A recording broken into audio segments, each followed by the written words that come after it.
വികസനത്തിന്റെ പുതിയ അധ്യായത്തിന് തുടക്കം കുറിക്കാൻ ആരാധ്യനായ മുഖ്യമന്ത്രി എത്തിക്കഴിഞ്ഞു.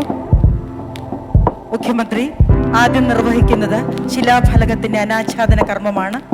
വേദിയിലെ മുൻനിരയിലുള്ള ബഹുമാന്യ വ്യക്തികൾ ശിലാഫലകത്തിനരികിലേക്ക് നിരന്ന് ബാക്കിയുള്ളവർ സ്റ്റേജിന്റെ മുൻവശത്തേക്ക്, ഡയസിന് മുൻവശത്തേക്ക് അണിചേർന്ന് നിൽക്കുകയും ചെയ്യണമെന്ന് അഭ്യർത്ഥിക്കുന്നു.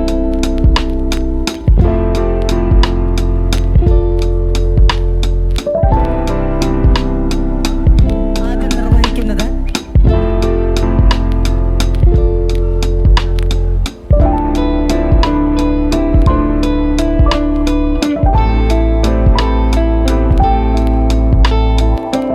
പ്രിയമുള്ളവരെ, വികസനത്തിന്റെ പുതിയ അധ്യായത്തിന് ഇതാ ഇവിടെ തുടക്കം കുറിക്കുന്നു.